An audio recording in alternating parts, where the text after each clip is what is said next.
You're listening to Dave Wills, the Crying Wrestling Fan, right here on InYourHeadOnline.com. These guys have the greatest wrestling news and interviews I've heard. These guys make me just want to say, let's follow to me, damn it. All right, and we're back, and we're joined by Dave Meltzer of the Wrestling Observer. Welcome to the show, Dave. How you doing? I'm doing good. How are you? I'm doing fine. Cool. My son's birthday today, so. Oh, happy birthday. Yeah. Give him a shout-out. Happy birthday, Meltzer's son. Little Meltzer. Little Meltzer. Little Dave. So it's a pretty big news day. We're reading on the website about some stuff with Vince McMahon.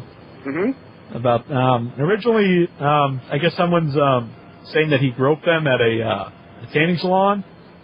That story was in the Palm Beach paper today, yeah. And now his lawyer is saying that he wasn't even there. Yeah, he said, Jeremy Joe said that he was not even in, the story in the Palm Beach paper said that it happened on Sunday night. Now, Sunday night was the Royal Rumble, so it certainly didn't happen between 8 and 11. Right. I mean, and realistically, I mean, Vince was there all day. Yeah. So, I mean, I would say from like noon to, he had a meeting with the agents after the show that went really long. So, I mean, it's actually pretty much impossible that it happened.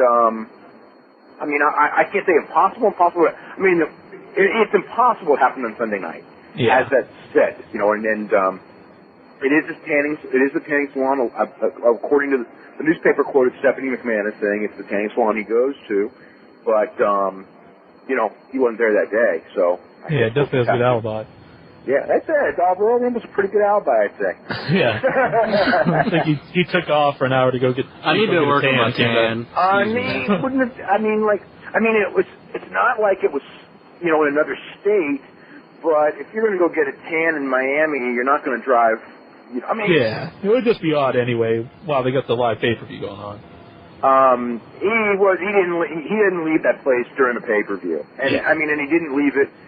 He didn't leave it for a long time after the show went off the air as well, because I know he had I'd heard the story about him having a meeting with the agents after the show, which delayed them going to Orlando, which is a 260-mile drive, on Monday for the double taping. So, I don't know that he had much, he had to make that trip as well. So, I don't know that he had a ton of free time between the Rumble and the two TVs to go to Boca, even though he lives there. So right.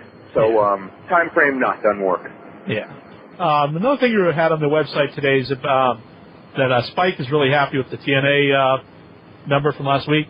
Yeah. As far as the move, I pretty much had heard, at least it seems like about 6 weeks ago, the idea of a move to Thursday. Because they wanted to keep it with UFC, and UFC starts on Thursday with the Shamrock Tito Ortiz series of Ultimate Fighter on April 6th. So I had thought likely that a move would be made on April 13th. It might even be sooner. They had meetings today. I don't know the results of the meetings other than, Thursday at 8 certainly seems the front runner of what a lot of people thought. I know that Jeff was really trying to push them to Monday night. Yeah. Jeff was up there with Dixie Carter. They both wanted to push the idea of a Monday night show. Obviously Spike is a little leery of Monday because if they weren't, they'd have given him the special on Feb 13, which they're not getting. So I think Spike's afraid to compete with WWE. Yeah. And I think that their mentality is, well, a lot of wrestling fans used to watch wrestling on Thursday night and now they don't. So that makes it a good night. I don't necessarily agree with that.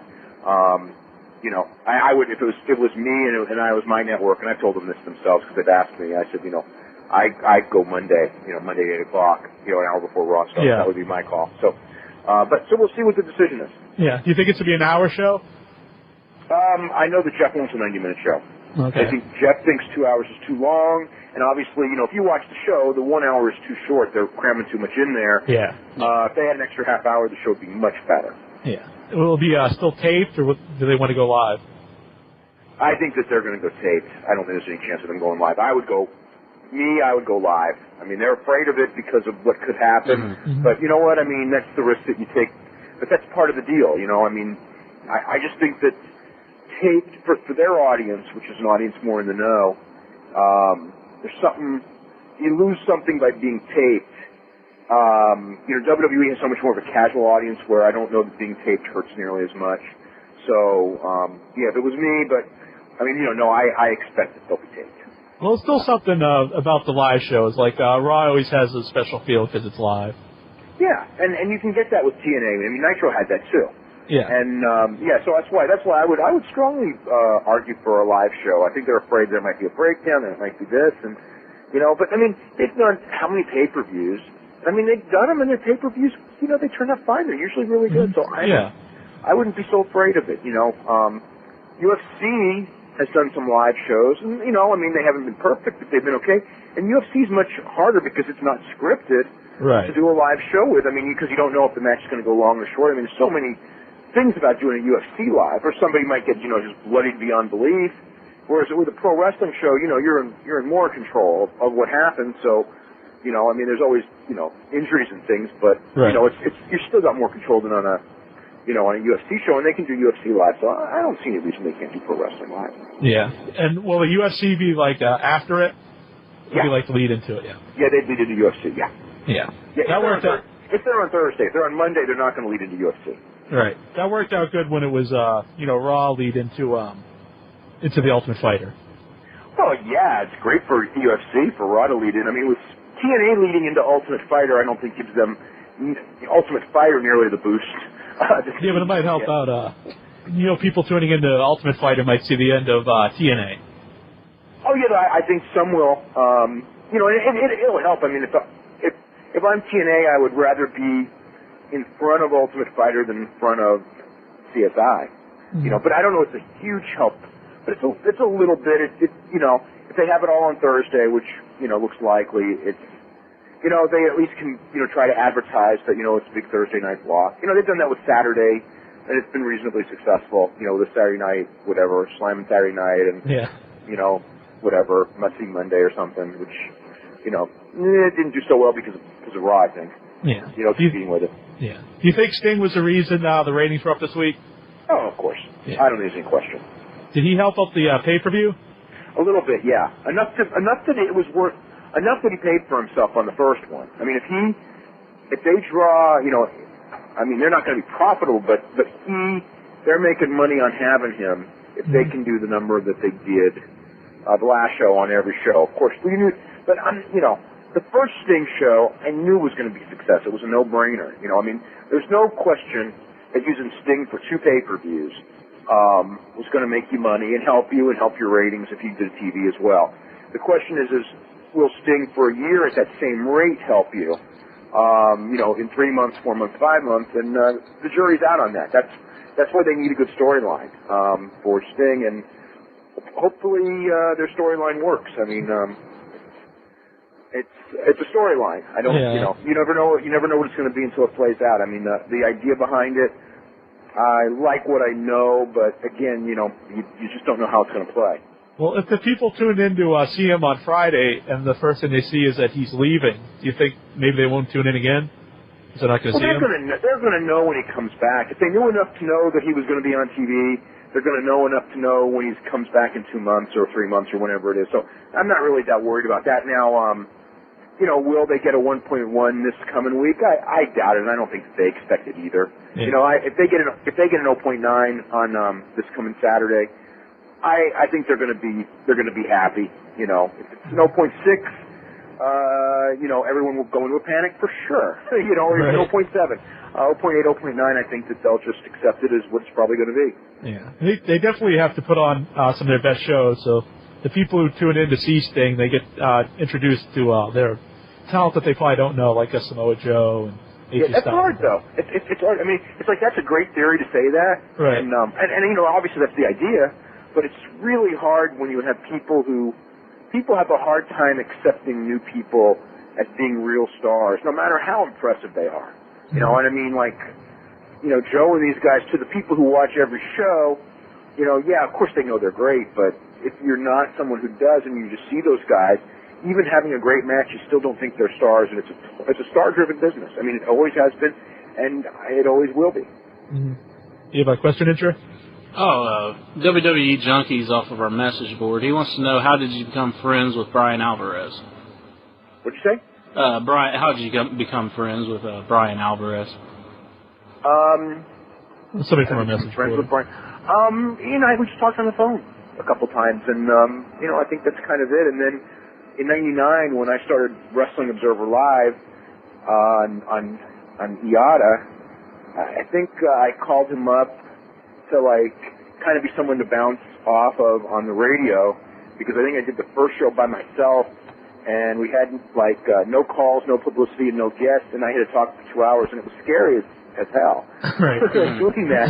So, he dropped by one day, and then all of a sudden he was dropping by a couple times a week, and then he was a part of the show, and that was cool, because then, we would talk for, on the air for 2 hours every day, which we don't do anymore, but we still, we still talk on the radio once a week on my show, and then on his audio show we talk, which we do every other week, and, we email each other every day, and talk, some every now and then, not really all that lengthy except for on the air, but, so I guess we became really good friends doing the Yada show. Let's go back to Sting for a second. Do you think they're going to give the belt to Christian at the pay-per-view? I think it's a pretty good shot of it. I don't know that it's 100%, but I would not be surprised. You think, though, if they do that, there'll be too many title changes if they want to have Sting going for the title? Well, okay, I don't see Sting going for the title that soon. I think that he obviously will at some point. Right. But I would think, put it this way: if Christian wins the title in February, I would hope that Christian would keep the title for a couple of months. Right. If they go to Sting and Christian in March, which I know they won't do it in March because that's too soon. Yeah. I don't even think Sting's going to wrestle on the March show. But if they do it, say, in April, I think that's a little short. If they do it in August, let's just throw out a month, or September, and Sting wins it then, he's had 4 or 5 months. I don't know if that's so short. 5-month title right now. Oh, definitely, yeah. Yeah, so too quick. It's possible. I don't think so. I think they're going to, I don't think that, unless it goes back, like I said, if it goes back to Jeff in March after February, of course that's too many titles. It's too short. I would like, if Christian wins, to be a nice size, give him a full chance to succeed or fail. And if Christian doesn't win, then I guess Sting would win because they got to get it off Jeff. Right. Do you think it's better to have Sting feud with somebody who's not really a big star yet? Maybe like a Monty Brown or somebody who could probably maybe help out. My thought, when I was asked about Sting was to bring him in to feud with Samoa Joe, but that's not going to happen. But that would be that's my thought. I know the negatives of it. The idea is that you're not going to get the Samoa Joe match that you get with AJ Styles. It's just not going to happen with Sting because he's not as good and he's older. But I think that you can sacrifice having a 4.5-star match by having Sting work with Joe and hopefully get the rub of making Joe something of a bigger star. So I would hope so. Monty Brown, sure. I would hope. Sting and Monty Brown, the only thing that concerns me is that it may not. You have to have a good match today. Like 15 years ago, you just had to do it and give the guy a rub, and you don't really have to have a good match. You just have to have a presentable match. Uh-huh. And now you have to have a good match. And Sting and Monty Brown, I'm not so sure is going to be a good match, so that's a harder one. But I'm sure they'll be in the ring together again. Yeah. You think Monty Brown's get kind of pushed to the side since they brought in Christian and Sting? They turned him heel again. Yeah, well, he would have had a bigger. For sure, he would have had a bigger role as a top singles guy had those guys not come in. But at the same time, they're more ready than he is, and his day will come, and hopefully he'll continue to improve. And the worst thing is to give it to him too quick.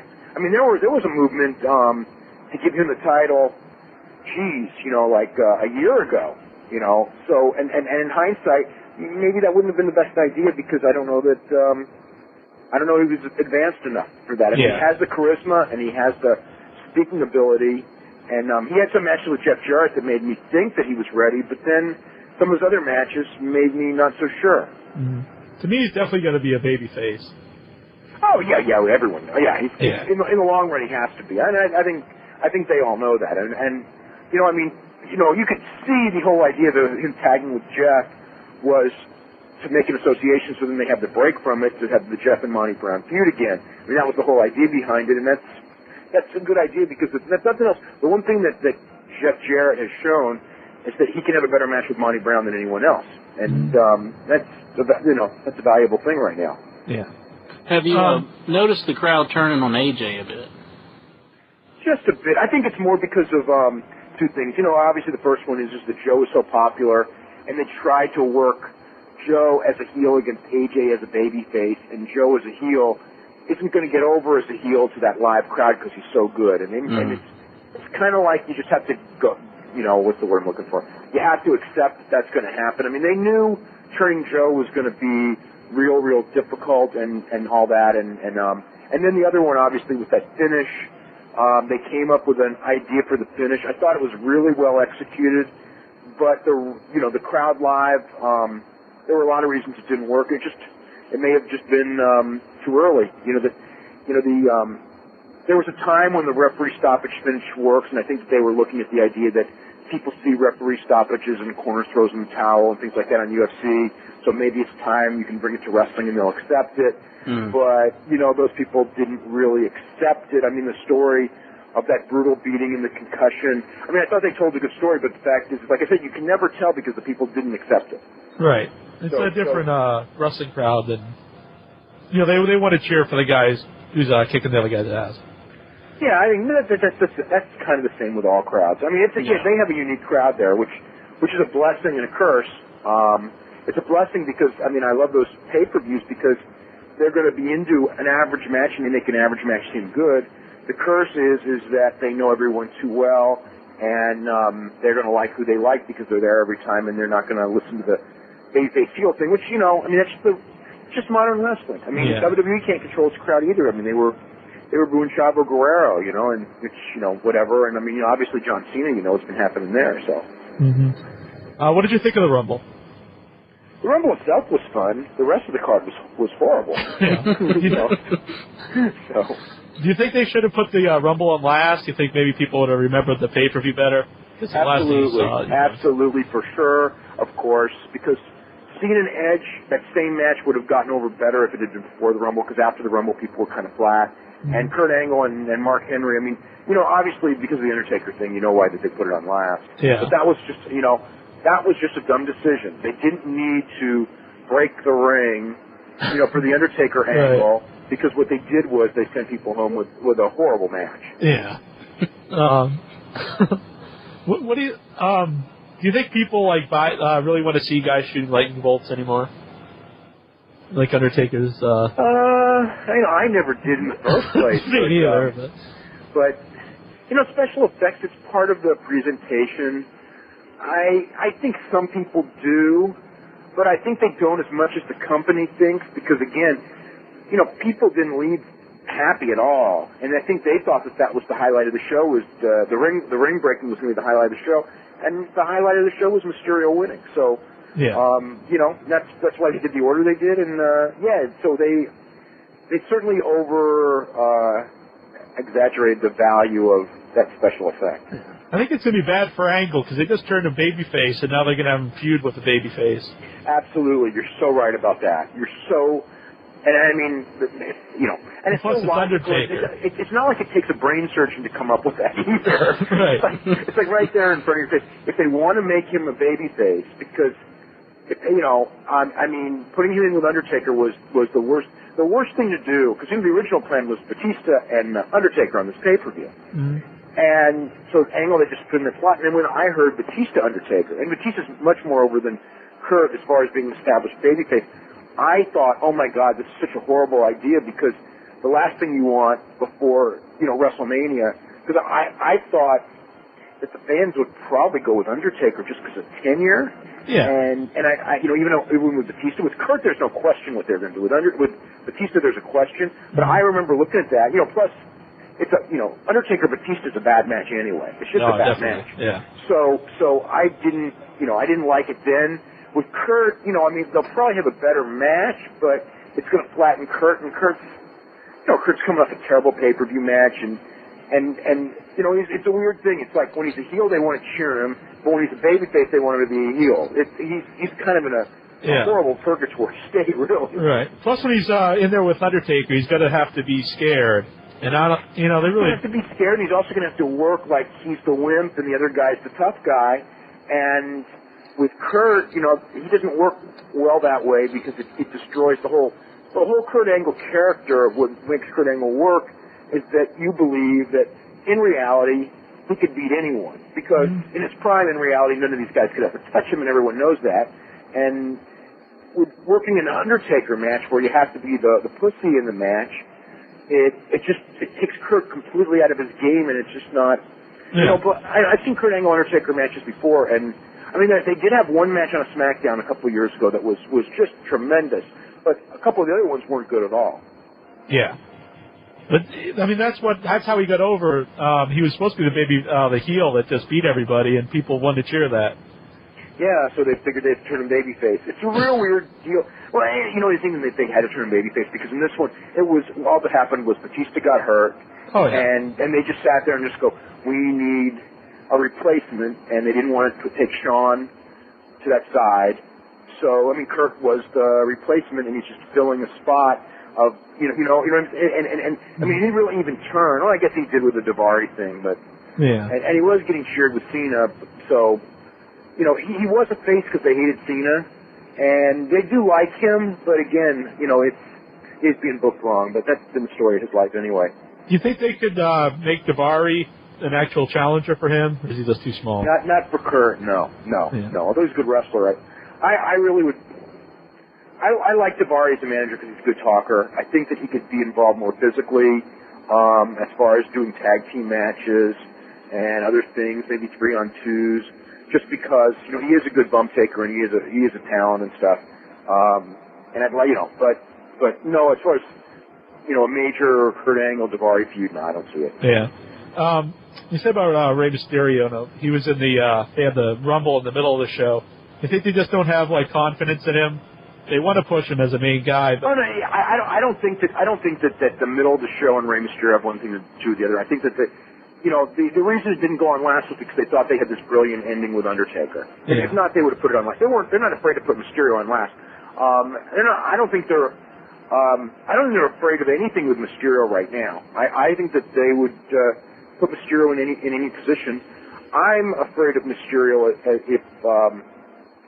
You know, again, you never know until you do something, but I'm afraid not of Mysterio as challenger for the championship and not of winning the championship, but I'm afraid of him defending the championship. I think that there will come, or there could, I could be wrong, there could come this point where he wins the championship, and when he comes out with the belt in the main event of a pay-per-view at that little guy, I think that people are going to click on their heads and go, this is wrong. Right. And then maybe turn on him, and I don't want to see that happen. Yeah. And it may not happen, but my gut will tell me, you know, that it may, just because I saw what happened with Cena. You know, they were behind him until he won the thing.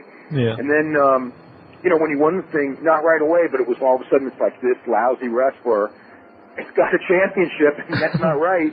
And with Ray, obviously it's not this lousy wrestler, but it's like this guy really is. Like, you know, we love him, but God, he's really too small to have that belt. Yeah. You know? It's definitely a great story, him going for the belt and winning it, but then, like, say after that. Not the day after. I mean, but. Well, I mean, just after that. You know, him defending himself. Yeah. Then what do you do? You put Rey Mysterio against. I mean, anyone as champion. There's something weird about it. But yeah, until he gets the title, they don't got anything to worry about with him. He's gold. Yeah. Was it always? Oh, say that, intro. Oh, I was just going to ask what he thought about the spaceship. The entrance for Cena. See, that was nice. You know, I mean, it reminded me of something out of Pride. You know. Yeah, that's what I was thinking when I saw it. Yeah. They walked down the big ramp. Yeah.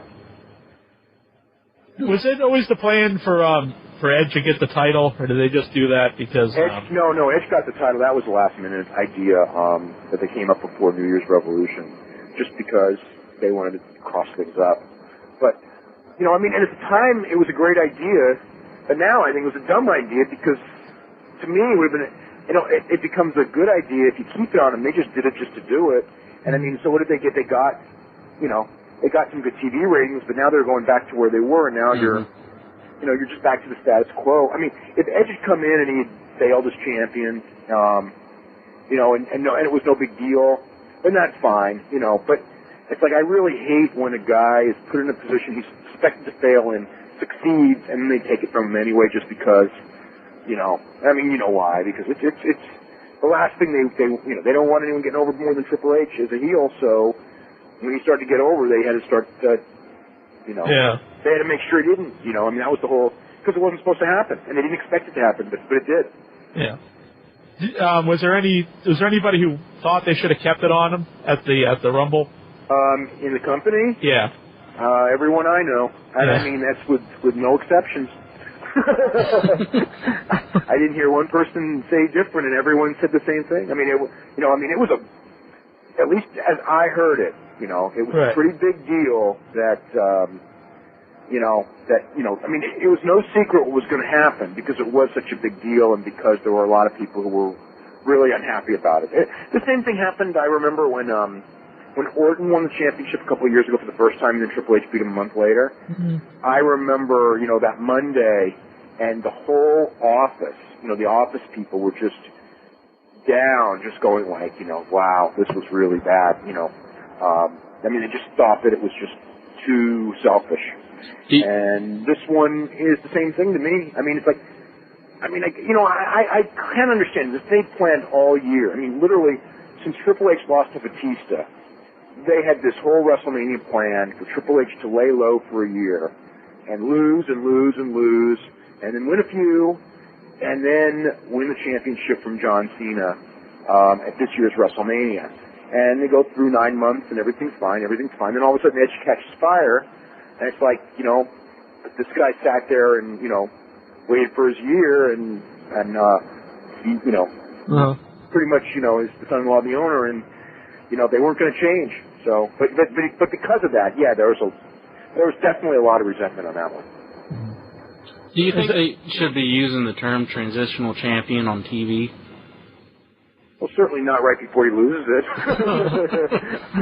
I thought that was ridiculous. I mean, if he was going to win, I thought that was fine. But when he did that interview, when he did that promo, I mean, he knew he was going to lose, and they scripted him to do that promo anyway. So no, I mean.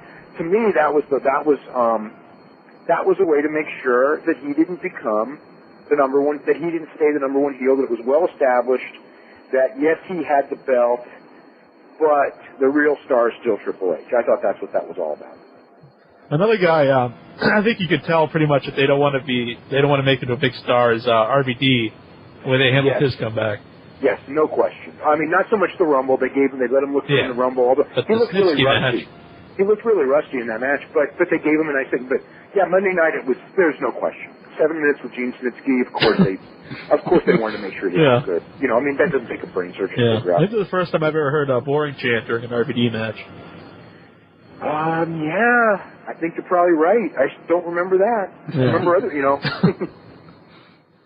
What do you say, Intro? Oh, just Buck on our message board. He brought up Vince Russo was our guest on our last show here.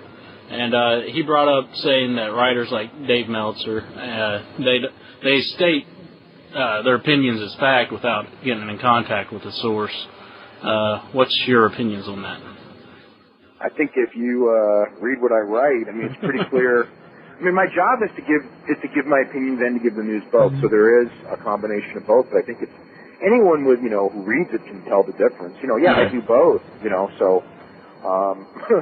I'm not sure exactly what the point of all that is. Yeah. I mean, if there's any specific instance, I'd love to talk about it. Right. I'm not saying this just because you're here, but I always think any kind of critic, if they're saying like a movie's 4 stars, whatever, it's a given that it's his opinion. It's obviously not a fact that, there's no scientific proof. It's just when you're reading it, it's a given that it's their opinion. There's no reason to say it over and over. To me, the one thing that you have to do, though, when you're writing about this, to me, match opinions. Everyone's entitled to their opinion. So I never stress out over, Right. a star rating. I think people who do are, fools actually. To stress out too much over a star rating. It's like a movie review. You look at 10 papers and on any movie, even like the most terrible movie in the world, some people will actually give it a good review, and I'll and vice versa. Right. I mean, there's some awesome movies, and you look at the review and they go like, really wasn't that good. So that's just how it's going to be. But to me, the role that you got to do is you got to be able to analyze the business, and that's completely different. Like, there are things that I don't like, okay, that I would recommend because I think that they're good for business, and there are things that I do like that I'm not going to go, they should do this because I don't think it's good for business. You've got to be able to differentiate that type of a thing. I wasn't that in favor of Benoit winning the championship in 2004. But for him, because I think he's a great wrestler, and I think he's a great person, and he's so likable, so liked in the business, and it was, I'm glad they did it. I loved seeing it. I loved the match, but I don't know that I would have done that. In hindsight, and one of the reasons I guess was because I knew he was a place setter. I mean, if the idea was for Benoit to win and really get behind him, maybe I would have had a different opinion. Right. But I'll give you like Guerrero. When Guerrero won the championship, I was like, of course, that because he was, the idea, even though he didn't last very long, the idea was for him to have a long reign, really push around. And I thought that Guerrero at that time, Guerrero had something that made him a champion. He had that more charisma to go along with the great wrestling. Whereas Benoit, I'd never thought of him as someone that people would pay to see on top. And I think that you want that from a champion, even though nowadays it's very, very hard for anyone to get over in that way just because of the nature of the beast. To actually for one guy to make a difference in ticket sales, that's, again, it's harder now. There were days when, people were that, whether it was, back in history, anyone, Superstar Graham or Bruno Sammartino, Hulk Hogan, obviously Stone Cold. I mean, those guys were real ticket sellers. Right now, we got Cena. I think Guerrero was to an extent, but in the Southwest for sure, but not nationally. And that's what I think should be in the top position is that guy. Right. What do you think about all the mention of Eddie Guerrero? Well, that's a real touchy subject. Yeah. For a lot of reasons. I love the tribute shows that they did after he died under the circumstances. Other than I was skeptical of certain things, but and in hindsight even more skeptical than I was that week. But no, that was good. The very next week, I don't know if you know this or not, but the announcers were told not to mention Eddie Guerrero, and the place is chanting him, and they have the signs, and they're told not to acknowledge it. Vince thought we're going to move on. Then the week after, they completely changed their tune. And to me, that makes it, his death is being used as a marketing device. There's not a question of it, and I hate that. Yeah. I think it's in horrible taste. And not that I'm surprised because, look at who's running the company. But I think that, certainly what happened, I got, in the Rumble, if they would have said it once, I thought it would have made a great story. And me, who likes Rey Mysterio, who liked Eddie Guerrero, I was turned off by it because it just ran down your throat, and I felt, so many of the things they've done, and not just that, obviously so many things that they've done in the last 2 months regarding Eddie Guerrero that felt so exploitive, and then this week, obviously, it goes to a new level, and and most people in the company hate it too, and it's Vince, and that's the deal with Vince. I mean, he's, nothing's beneath taste for him, I guess. Yeah. Do you think if they were going to do something like this, have somebody, do you think they should have had maybe Chavo, been the guy who's saying that, Eddie's helping him? Or... No. No more than... No. I mean, when I watched that show, the tribute show, right? I mean, for whatever reason, everyone reacts differently. When I watched that show as a fan, I mean, my gut told me that I would really push Chris Benoit because I just felt coming out of that show, and obviously, they did not decide that, and that's their decision, and I'm not faulting them for it. That was just my gut watching that was, wow, I mean, people, there's a lot of people they're going to like, but they really saw something in Chris Benoit right there. But the decision was made, to go with Rey Mysterio, and that's fine. And I didn't have I liked that too, if it was just kind of very subtle. And you know the story. You don't have to tell people that story because everyone knows the story. But by hammering that story, it just felt so dirty and guilty. Yeah. And it's really made it impossible for me to enjoy this Rey Mysterio push. Which we'll probably get over, and a lot of people wanted to see. I think that they've really ruined something that could have been really great. Yeah, I agree totally. Some people have been asking about some of the new kind of the gimmicks like the Boogeyman, the Spirit Squad, and I guess there's some more coming up. Do you think that's a good direction? Depends on the person. Overall direction, I think it's going to get too cartoony, and I don't like it. The Boogeyman, I think, is pretty cool because he's different from... See, the thing is, you don't want everyone in your company to be the same. I think that was one of the problems that they were running into, was they had all these guys, and they were all about, all 6'2" or 6'3" with good bodies and short hair, and they were just blending in together, and no one was getting over. And the Boogeyman, obviously, by being different, but when you make everyone different, and everyone into a cartoon, then you've got a cartoon. I think the wrestling show should be a wrestling show, but you have you can have your cartoon break in the middle of the wrestling show, and you can have your women break in the middle of the wrestling show. There's you have different parts of the menu, so to speak. But when the whole menu, it's like going to a restaurant and getting candy, junk food or something.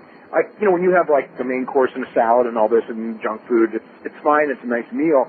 But if your meal is nothing but junk food, you're right. It's not very nutritious, but not even that. You get sick of it. Yeah, you don't enjoy it as much. It's gonna be something special. Yeah. If you have a whole roster of Boogeyman, it's. Oh, it'd be. Can you imagine though? I mean, you couldn't have a match because the guy's horrible. But again, like if he's gonna go out there, do his big entrance, break the clock over his head, and then do a 2-minute match.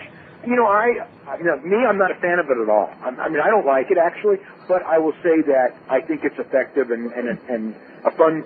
It's an effective part of the show. But if it's a 2-hour show of Boogeyman and the guy dressing up as a pirate and the guy dressing up as a school teacher and the guy who's dressing up as Elvis Presley and the guy who's dressing up like older girls. You have a whole show of that. Nah, God, it's just a freak show then. Yeah. Does he come up with all his own stuff? That's what I've read. Eating the worm, the Boogeyman. Like eating the worms and the antlers when he used to wear them.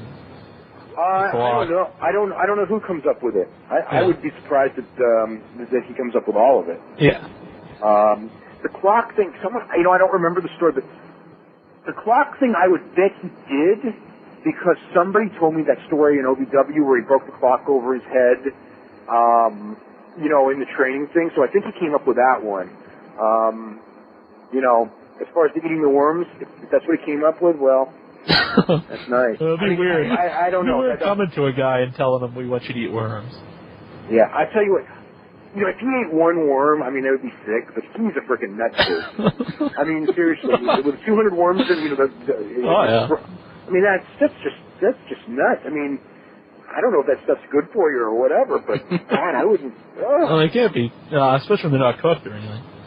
Yeah, I know. Wrestling with them in his hands, even. I wouldn't want to risk my health because God knows what. You think they'll ever? This might sound silly, but you think they'll ever get in trouble with like Pete or anything? Over killing worms on TV. I don't know. It's not like it's a dog or a cat. Yeah. I don't know. Yeah. There was some problems with the snake I remember years ago, but that's like I actually don't expect that they would. Yeah. One of the new gimmicks of the Spirit Squad I just don't understand why they would debut 5 guys in one gimmick where they're all kind of generic guys. Seems like you're really kind of killing off all 5 of those guys. Yeah, it's I don't really like the gimmick anyway. Yeah, I don't either. and I don't like who they put in it.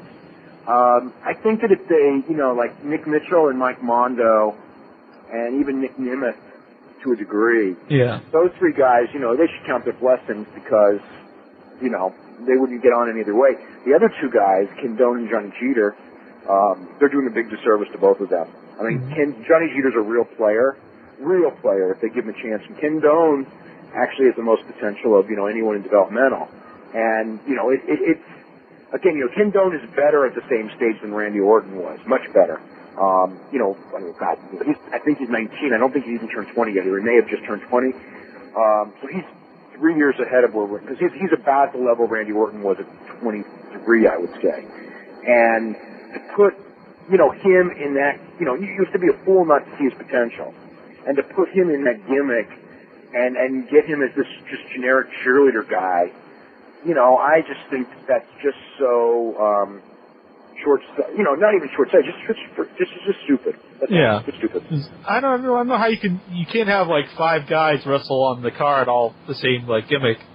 I just think they're probably going to they'll end up like handicap matches. Well, you're probably going to have 2 of them in a in a tag match, and then 3 of them running around on the outside interfering, and just what the world needs is 3 managers instead of 1. Right.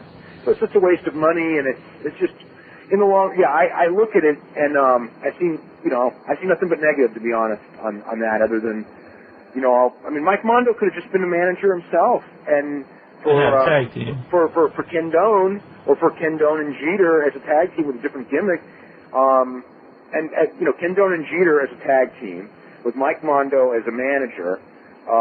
Could have been a really good package with a little bit of with a heel gimmick, not freaking cheerleaders. They have something, whereas this one, what are they going to have? These guys run in, to do this cameo during the horrible segment on Raw and make the horrible segment even worse. Right. Do you have another question, Incher? Another question from the message board. Glolgo13. He wants to know if you know any details about Ric Flair's contract. Not really. I mean, I think he's got the same contract as everybody else. I think he wants to know his contract status. That's what he said. I don't know when it runs out, no. I'm guessing they usually sign guys up for 3 years. Mm. And I remember Flair's was coming due, I'm thinking maybe a little more than a year ago. So, I don't know. I guess that would sound like he'd have a year and a half to 2 years left, maybe. Yeah. But I just remember, when it was coming due, and because it was a pretty big deal when it was coming due, and maybe it was like the early part of last year. So yeah, I mean, it's got a long ways to go, put it that way. You also want to know, do you know anybody who's going to be in the Hall of Fame this year? Well, Eddie Guerrero. As far as others, Dusty Rhodes, I'm pretty sure. The Legion of Doom, if they want to put an active guy in, because Animal's on the roster, or maybe they'll just keep Animal going until WrestleMania, put him in the Hall of Fame, and then get rid of Animal. Yeah.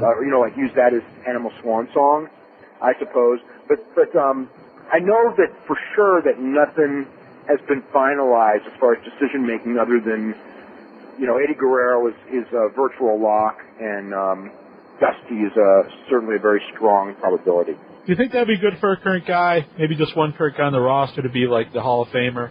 They could, call him the Hall of Famer. Hulk Hogan. Oh yeah. Yeah. I mean, there's certainly no reason that they need to wait any time on Ric Flair. Definitely. Ric Flair earned his Hall of Fame stripes probably 22 years ago. You know what I mean? So, if you want to do that, you could certainly do that with Ric Flair. Yeah. But I haven't heard anyone even bring his name up. So I don't, not that they, it's an impossibility, but I've had a bunch of names thrown at me from different people, and his name never came up. I can see, they don't want to put on some guys because maybe people think they're old, but I don't think, that's really something to worry about with Ric Flair. Ric Flair or Shawn Michaels, for that matter. Yeah. Yeah, those two would be fine. There's Benoit Benoit, maybe in a couple of years. But Undertaker, if they could do it for Undertaker as well. That wouldn't be a problem. Oh yeah. Blade wanted to know if you know the whereabouts of Jeff Hardy, if he's going to be coming back to TNA. He's in his trailer park house, probably. No, seriously. Yeah. That's probably where he is, and is he going to come to TNA? If they want him, they'll call him. I mean, if it's up to me, I wouldn't be bothered anymore. You can't let it go. He doesn't want to do it. He isn't that big of a deal anymore. If he wanted it, sure, but he doesn't want it, So right. what are you going to, how many no-shows can you take? Definitely, especially when they only do, a couple shows a month. Yeah. Yeah, and it's always, they can't book anything for him because they're afraid he won't be there for them. So they're afraid, there's so many guys around who are looking for work that'll work really hard for you. I mean, if Jeff Hardy was Hulk Hogan, I could figure, I wouldn't even deal with that with Hogan, but I'm just saying I could see the argument that, he's a life or death, difference between life and death. Jeff Hardy's not the difference between anything. You don't get one extra person buying, maybe 5 extra people buying the pay-per-view, right. but no significant amount of extra people buying the pay-per-view because Jeff Hardy's on it, and no TV ratings difference because Jeff Hardy's on the show. So to me, I just don't see any reason to have him there. Mm-hmm. Do you think there's any chance Jericho ever will end up in TNA? There's a chance, but I would say, I don't want to put odds on it, but not now. It's not going to happen now. A year from now, it depends on a lot of things. I could see it a year from now. How about back in WWE? Yeah, I could see that. I could definitely see that at some point. Yeah. You think he'll definitely be back sometime somewhere? It depends on, in his mind today, right now, no. But a year from now, it's not like he said, I will never wrestle again. I hate wrestling. He likes wrestling. He just wants to do something else. And, a year from now, maybe he'll go, I tried something else. I didn't make it in it.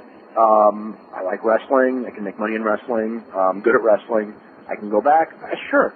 Or if he, or maybe he finds out that, this new thing his head's in acting right now. That's what he's trying to do. Yeah. And maybe he'll go into acting and go, not as much fun as wrestling was. Now that I've given it a year, I want to go back to wrestling. Or he may just go, wow, acting's more fun than wrestling. I don't need to go back to wrestling. I don't know. And truthfully, I don't even think he knows how he's going to feel in 2 years. And that's why he's never announced his retirement. But right now, today, he has no thoughts at all of being a professional wrestler. Yeah.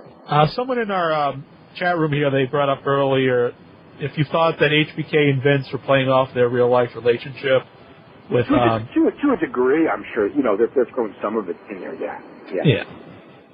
All right. Anything you want to add, Intro, before we let Meltzer go? One last question from the message board. The Flea wants to know if Cornette's funny 24/7. Yeah, I've never been around 24/7, but if I'm going to guess, put it this way, the guy who I'm pretty darn sure is funny, I don't know if he's funny 24/7, but put it this way, if you call him up out of nowhere, he's funny is Bobby Heenan. Yeah. Okay. No matter what. He'll just come up with stuff off the top of his head. He's you just say something and he plays off it. He's just got this mind. Cornette's very, very funny and very entertaining whenever he wants to be. I don't know. It's a very different kind of humor. But I don't know 24/7, but he's funny a lot. Yeah. He's funny off. He's funny off camera. What you see with Cornette, if you hear Cornette on an interview or on a radio show, and you think he's funny, that pretty much is Jim Cornette in real life. The real life Jim Cornette is no different from the former Jim Cornette. Right. And Bobby Heenan, the real-life Bobby Heenan isn't that much different than the performer Bobby Heenan either. So, but I mean, Bobby Heenan is just, just ridiculously funny. Whenever I've seen him, just ridiculous. Cornette is entertaining pretty much all the time. Yeah. Yeah. Do you think you'll ever see him back anywhere? Cornette, in the big Cornette or Heenan? Cornette. I hope so. There's no reason not to. So I there's no reason he shouldn't be on somewhere now. And Heenan, he's older and everything, but I'd like to see Heenan more just because he's really funny. But Cornette is not that old and should be, and I don't see him in WWE, and I don't see him wanting a schedule.